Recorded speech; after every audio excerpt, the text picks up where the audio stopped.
here's the thing. What I'm doing, this is all trivial little stuff that in the big scheme of building a pond is about this big.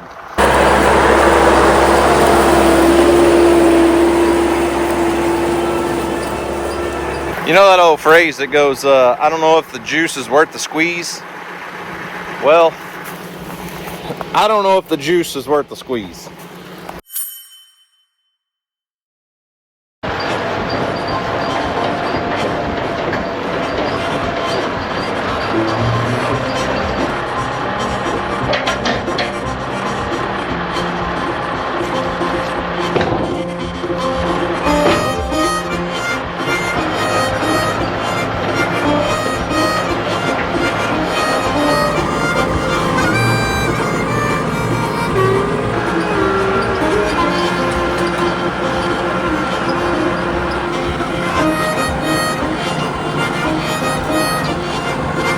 What's up, guys? It's Daniel from Arms Family Homestead, and I'm back at the pond this afternoon.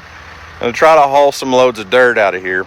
There's always a dilemma, though, it seems like it. I'm to the point where I just need to get a bulldozer out here and start clearing some trees, because access in and out of here is just terrible.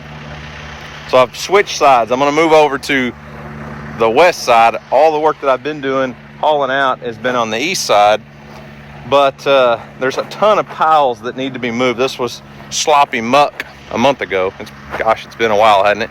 But I've got stuff piled up everywhere over here. The problem is I'm trying to figure out how I'm going to get in here with a tractor and a very large dump trailer and turn around. It's tight quarters, to say the least.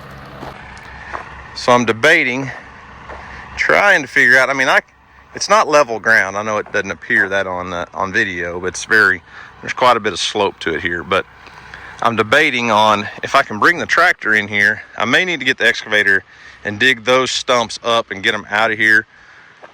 I just don't know if I have enough room to come. If I hug these piles and then cut up and go up into the timber a little ways, there's a decent hole I could pull the tractor into and then back up and get turned around. I'm not going to load it until I get set up to where I can get out of here. That's the thing. It's once you get it loaded down and heavy, it's a little harder to maneuver. But if I went ahead and hired a bulldozer to come in and do some cleanup, at least knock down a lot of the small timber until we know how far we're gonna go, it would really help. But I don't know. This is all good and solid. I'm not worried about getting stuck anywhere. I cleaned out all these piles that you're seeing here is a ditch that originally ran through right here, and I just wanted to get all that muck out of there. Everything's drying up really, really well. I have not gone down and checked the bottom of the pond to see what it's like, but I can promise you it's not dried up, or we wouldn't have green grass in there. It's definitely drying up, and I'm not too upset about having all that deep grass in there, honestly, because that grass is soaking up moisture and then it evaporates. The plant perspires, or whatever they call it, that plants and trees do to release water into the air, but it's still very jello-y underneath in here, no doubt. So this pond bottom is not going to dry out on its own. We're going to have to do something. Kelsey, I wish you wouldn't get out there. I can see the ground moving underneath her. Oh yeah. Kelsey, get out of there. You're going to sink up to your belly. Yeah, you got nasty feet now, don't you? Yep, it's still pretty nasty out there, but it's starting to dry. It's going to take some interesting equipment and some skilled operators to clean all of this out, though.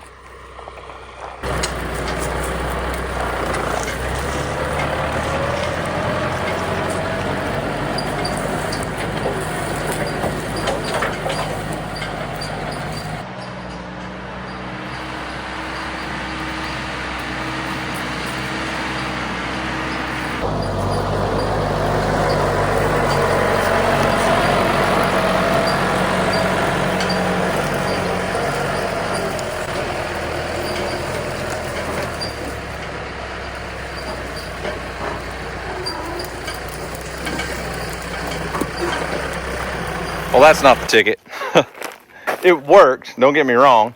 I turned around, but I'm gonna have to do some cleaning and moving and adjusting or something to find a better way to turn that. It's just a big, long combo with that tractor and trailer. The trailer's just long as it is. So turning around is not easy, but we'll figure it out. I'm gonna go get the skid steer and load that dump trailer up. I honestly don't have to get all of this stuff out of here, but I want a lot of this to use as topsoil on my pastures and use in different places and fill low spots and put where I need some better soil.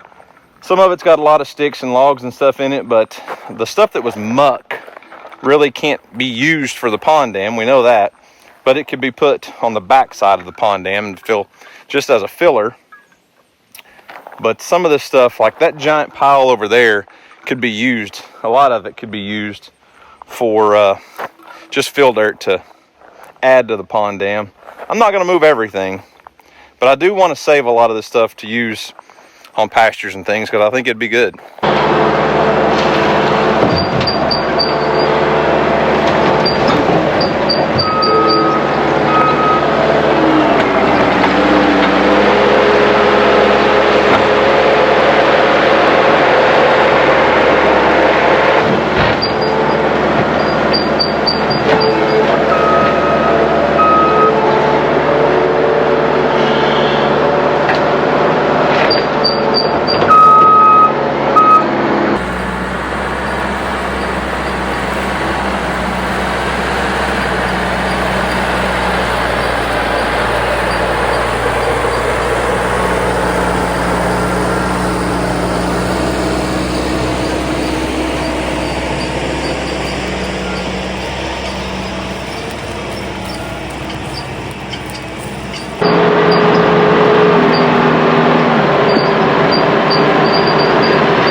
You know that old phrase that goes, I don't know if the juice is worth the squeeze? Well, I don't know if the juice is worth the squeeze.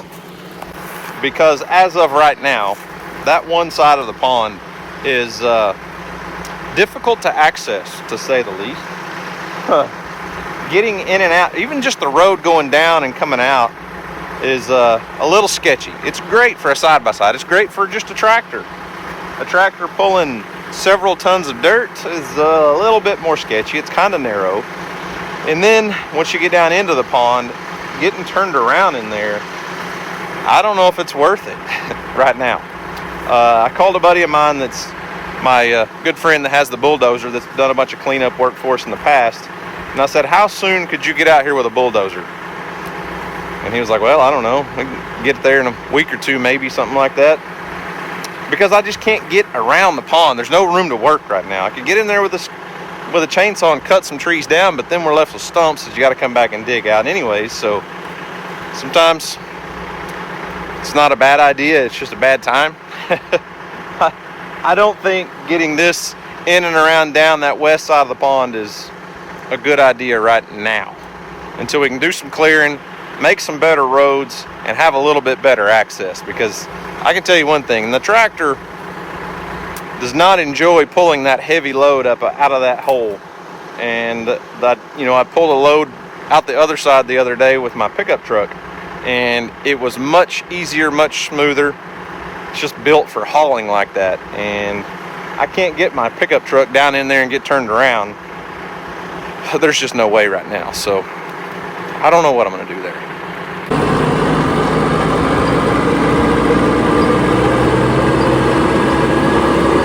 And Moses said, "It is not right to do thus. For the abomination of Egypt we shall sacrifice to the Lord our God." And this is an odd phrase. Hey guys, today's video is sponsored by Hillsdale College and their whole catalog of free courses. There's like over 40 courses of free information out there. History, philosophy and religion, literature, politics, economics, fine arts. Those all sound like classes that I didn't pay attention to in high school and college. You know, as you get older, you realize, you learn that you should never stop learning. You know, they told me that in college. You should never stop learning. Well, what's that really mean? You know, when you're 18, 19, 20, you really don't care. You're just trying to get the degree and go on and get a job. But Hillsdale College offers a whole catalog of online courses. So I've been working my way through this, the Exodus story. And it's basically, let's see, I think it's an 8-part series. I think it's like 8-hour course, something 8.5 hours, something like that, to get through it. But it's just like a couple hours a day or a couple hours a week, however long you go through it at your own pace. But all the information from chapter 1 all the way, verse 1 all the way through the end of Exodus. Lesson 1, Israel in slavery. Lesson 2, the burning bush. Lesson 3, the plagues. Pharaoh went through some pretty dumb decisions in all the plagues that hit Egypt, and it's crazy. So if you're looking for a better way to exercise that muscle in between your ears, I don't really think it's a muscle. Maybe it is. But Hillsdale has over 40 online courses, and like I said, they're everything you can think of. A lot of cool stuff. Introduction into Western philosophy, a lot of theology stuff, politics. There's a lot of stuff on politics. We're not going to talk about that right now. I'm kidding. U.S. Supreme Court stuff, Constitution 201, 101, Economics 101. So I'd encourage you to at least go check it out. It's free and easy to get started, guys. You can go to hillsdale.edu/armsfamily. Free. It doesn't cost you a dime. hillsdale.edu/armsfamily. Go check them out.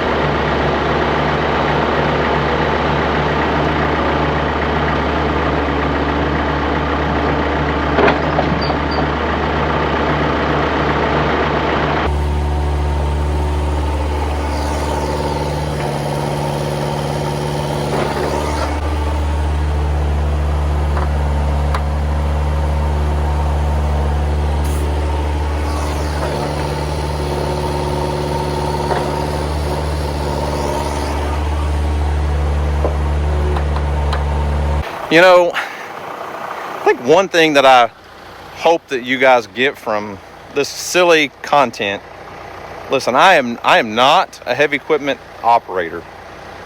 Every day I'm just learning out here. This is the first excavator that I've ever really had much experience on. And here's the thing. What I'm doing, this is all trivial little stuff that in the big scheme of building a pond is about this big.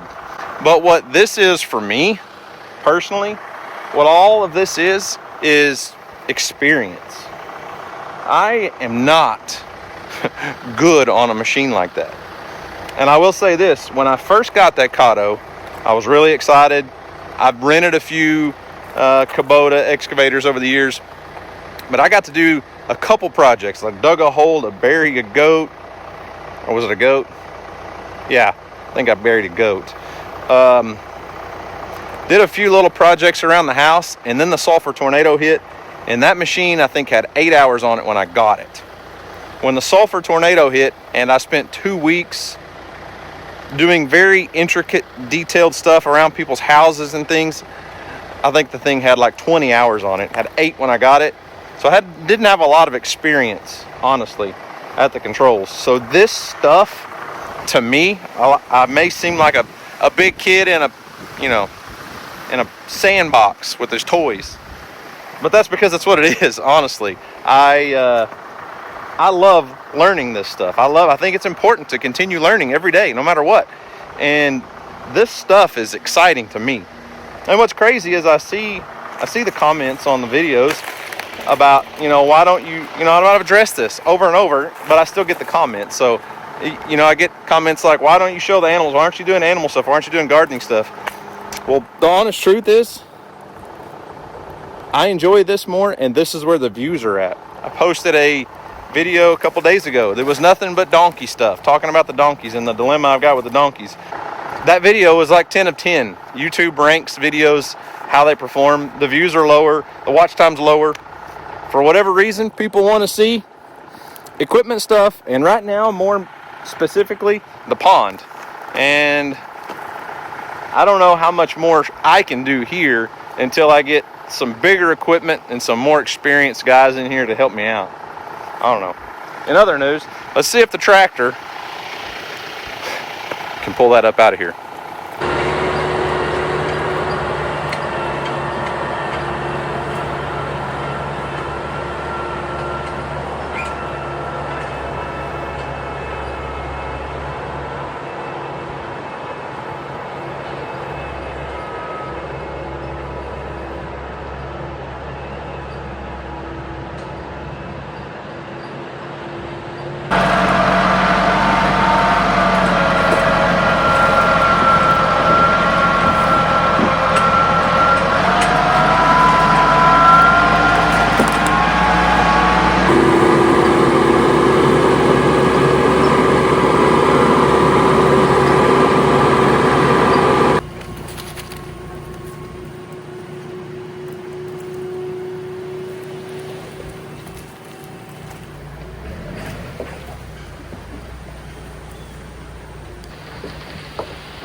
So in other news, I did get a bid back from another contractor, since we're on the subject of professionals and hiring help and finding somebody to help me out.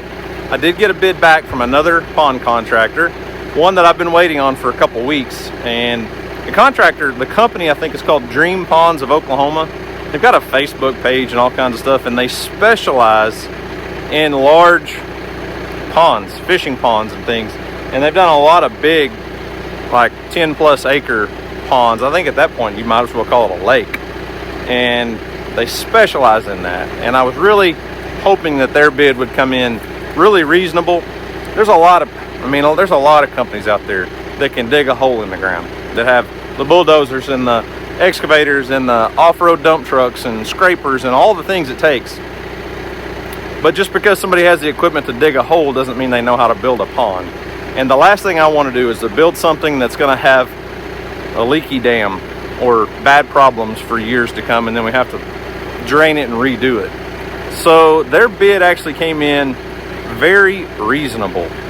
And when I say reasonable, it's an expensive project. There's no lie. There's no skirting around that.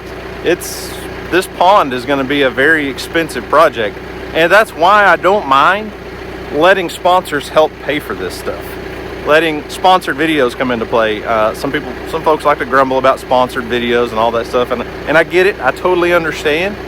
But those sponsors are what allow us personally and a ton of other content creators out there to do projects, to buy big pieces of equipment, to do some of these projects, to keep that content flowing for you guys. So sometimes we have to tolerate things that we don't quite enjoy in order to make things work. I'm not saying I don't enjoy sponsored videos. I'm saying as a viewer, sometimes viewers have to tolerate things that's not their cup of tea, in order for the content creator to be able to go out and do what they do. And I think most people understand that. I mean, just about every channel out there now is doing some sort of sponsored video. So that's just my 2 cents on the matter.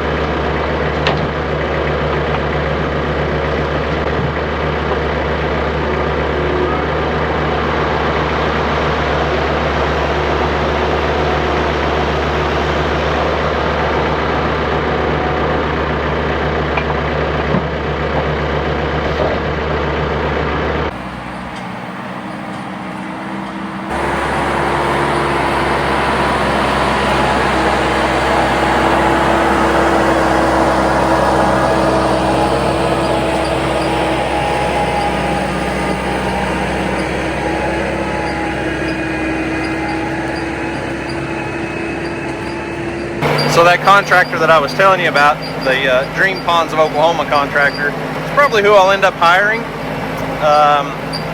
But we're still about a month out from their first earliest expected start date with other projects they have going on and things. It's just going to be a little while before they can get started. And that's kind of the pits, but it is what it is. A month's not too bad. It's better than having to wait till spring, I guess. I just know that folks want to keep seeing the pond content rolling out. So that's what I'm trying to do. There's just only so much that I can do.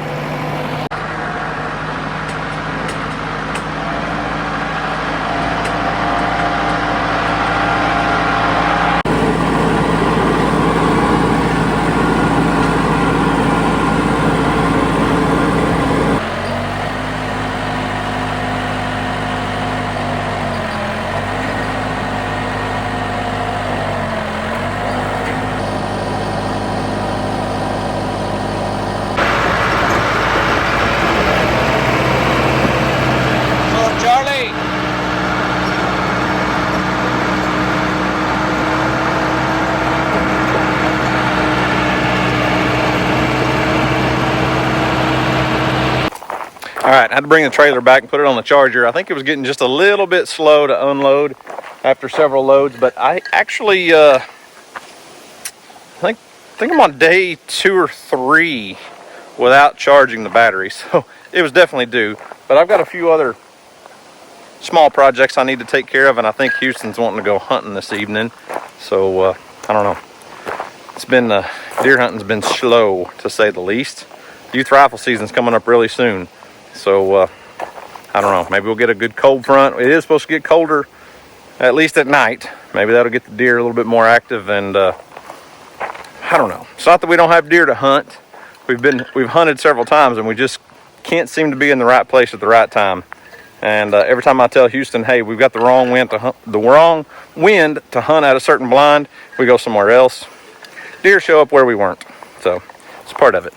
The saga of the big buck hunt of 2024 continues. Yes. We don't have ideal conditions today, but Houston just got home from school and said, let's go hunting. So I couldn't disagree with him. That would be, not very fatherly of me to disagree with that suggestion. So we're going hunting. Winds are blowing about 18 to 20 miles an hour out of the northeast. The blind that we're going to had a lot of bucks come into it last night. There was, 5 different bucks there last night, yesterday evening? 4? 5. And it's a very, very small field, and it's really hard to hunt unless there's very much wind. It's not the perfect wind, it's not the ideal wind, but I think we can make it work the way the bucks are coming in. So we'll see what happens. But having an 18, 20 mile an hour wind down in the timber is great because it covers any sound, any movement, and Houston has a hard time being still and quiet in the woods sometimes. Me? Y'all should have been there last night. There was a deer 10 yards from us, and Dad stood up out of the chair, and this chair went, and they spooked off. Yeah, don't listen to him. He don't know what he's talking about. Didn't get that one on camera, did we? No. Everything I do is on camera, but everything you do isn't. It's because I have the camera in my hand and you don't. Yeah.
you say? It'd be cold in a tree stand today. It is not cold. No, I'm not saying it is cold. I'm saying that it would be cold up in a tree stand. I don't think so.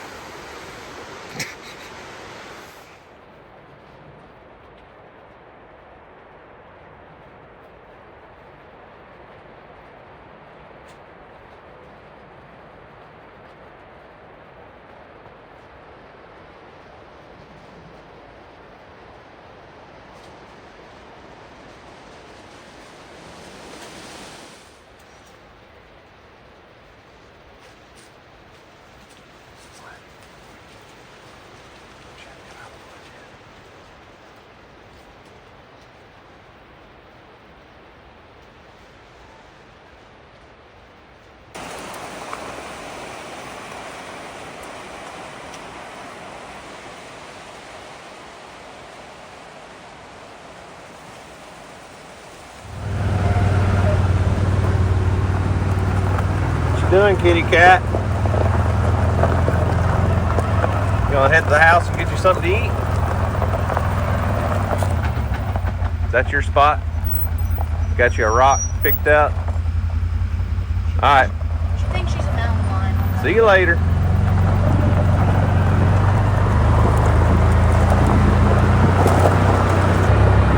Right. Well, did you catch any deer tonight? No deer were caught in this making of the video. Alright.